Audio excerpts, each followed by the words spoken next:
Hello everyone, welcome to another Rick's Picks. Today I'm going to be doing my review of the G.I. Joe classified figure Falcon. So what I'm going to be doing is I'm going to take a look at him in box, then I'm going to take a look at him and his accessories, and then I'm going to give you my thoughts on it. And also this week I will be also doing reviews on CoverGirl and Outback. So go ahead and check those videos out as well. So without any further ado, let's get to the review. Okay, so here's Falcon in packaging. I do like his packaging. It's pretty unique. It has a nice blend of blues, yellows, and greens. So overall, it's pretty good artwork. Right here you have a picture of the figure, the G.I. Joe Classified Series logo, his name. Now, the one thing I'm liking about this packaging is not only does it give his code name, but it also gives his real name too. So that's pretty cool as well. Spin it around this way. All right, you got his stats and his number. Come around this way. You get a picture of the actual figure, his stats again, his name again up top. All right, you also get this picture, which is basically the same picture from the front, and you get a bunch of your legal here. Spinning around this way, you get this nice piece of art here, which is a continuation of the front art. So when you spin it like this, whoops, as you can see, it's just a continuation of the front art. So that's pretty cool. I always like when they do that. And then spinning around this way, you get the star, his number, and then you look at the bottom, you get a little bit more legal in the SKU. So with all that being said, let's open him up and see what he's about. All right, so here he is out of packaging. He's not that bad of a looking figure. I know there was a lot of pushback to his face sculpt. I don't think his face sculpt is that bad looking. I've seen worse. Some of the prototype pictures that were going around, you know, the face looked really bad. So I'm sure they probably changed it, you know, right before shipping, or at least this wave of shipment. So overall, it's not that bad looking, or at least not as bad as it could have looked. So let's give him the rotation. As you can see, just like any of the other G.I. Joe classified figures, he has a lot of detail on him. All right. I don't know. I don't know if this figure was rushed or what, because there's a couple of things about this figure that just doesn't strike right with me. Like, it doesn't fit the classified, you know, aesthetics. For example, his dagger is actually molded onto his straps. Any of the other classified figures I've ever had or seen, at least up to this point, their daggers could come off. So, you know, so if he had a chest dagger like this, it could come off, go back in, and what have you. So that's the first time I can recall seeing that. Two, his straps here. If you look at him, they don't fit. You know, I can literally take these straps and just do this with them, because they don't fit snug. They're like way above his shoulders. Like, if I pinch this, I don't know if you can see it. Maybe let me bring it up a little bit closer. Look at all that room in between his shoulders and what have you. You know, it's just too much. It looks like this wasn't made for his frame. It looks like it was made for another figure. And speaking of which, to prove what I'm saying, let's take Outback here. Look how his straps are. Yeah, they're up a little bit, but they still look like, you know, they belong on this figure, where these ones do not. So that's a bit of a disappointment with this. Like I said, they just sit way too high. I mean, they're practically touching his ears. So I don't know if that was like a last minute change, to make him a smaller frame, or what it is, but that's definitely not working for me. So let's take a look at what he does have. So he has a knife here.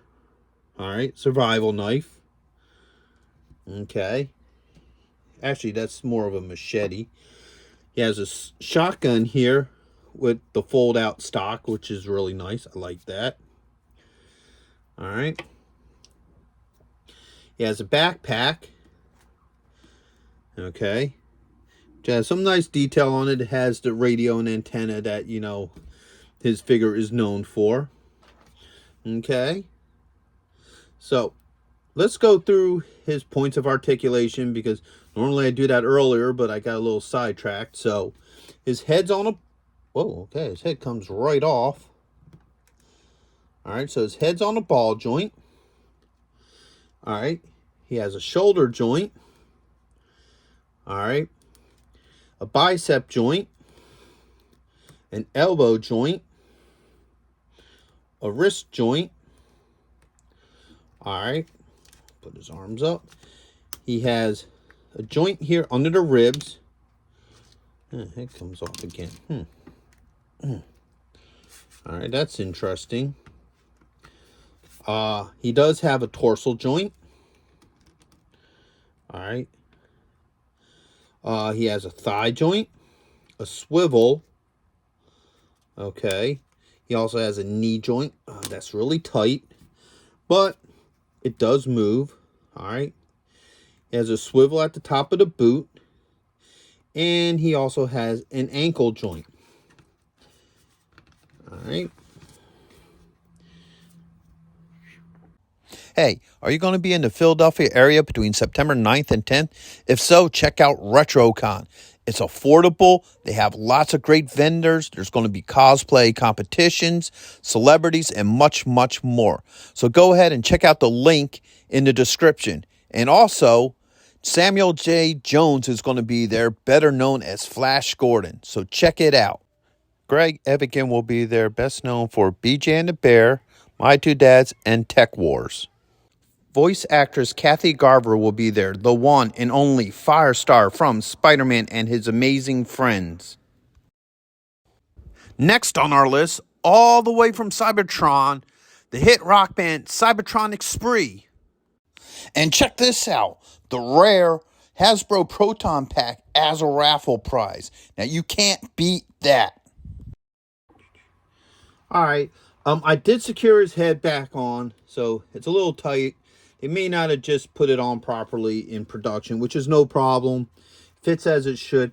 Now, here's the thing about their new packaging that I just want to say. When you get the accessories out of the baggies, make sure that you got them all. Because of the factor, sometimes small parts can get lost in the baggie. For example, I almost forgot about his beret here, okay? Because it's small, it's thin, so when you open up the packaging, the little baggie that it's sitting in, you may miss that this is in there. So, just a word of caution to anybody who takes their figures out. On the back of the box, it does show everything that's supposed to come with the figure. So just make sure that you got it all, because the last thing you want to do is accidentally throw something away because it got lost in the baggie. So, with that being said, let's see how well all this stuff works with him. So first off, let's do the beret. Alright. Fits nicely on his head. It looks like it belongs there. Alright.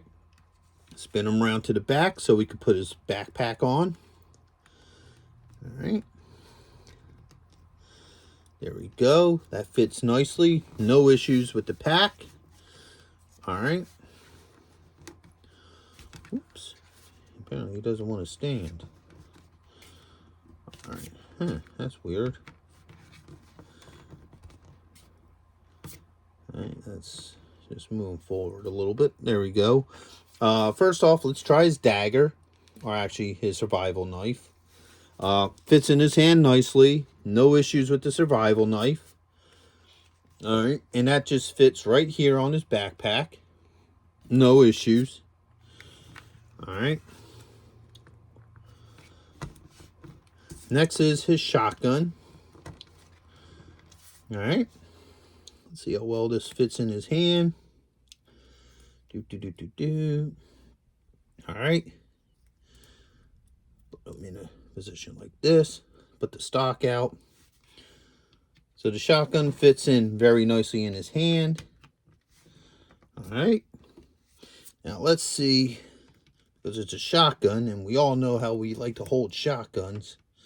So let's turn his wrist this way. Let's see if we could get this shotgun in a standard carry position. Because I'm sure this is how everybody probably wants to have him hold the shotgun. All right.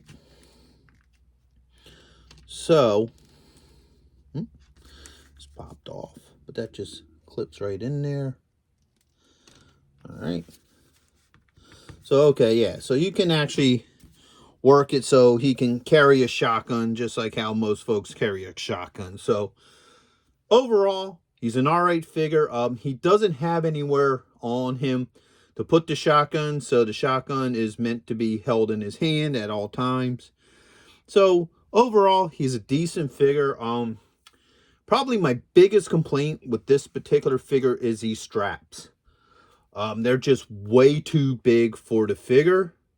It doesn't really look right. I mean, he still will look good next to your Joes. The other disappointing thing about these straps is that the dagger cannot come out. You know, that's a common thing with the classified line, is that all their weapons are removable and can be held and what have you. And this is the first time that I'm aware of that they actually have something like a knife or dagger or, machete or what have you that's just molded onto the strap. So other than those few things, he's a decent looking figure.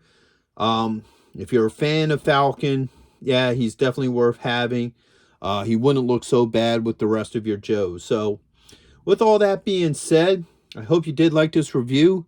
If you did, go ahead and hit a thumbs up. And if you haven't subscribed, please subscribe. It's a small click for you, but it really helped this channel grow. So until the next one, late.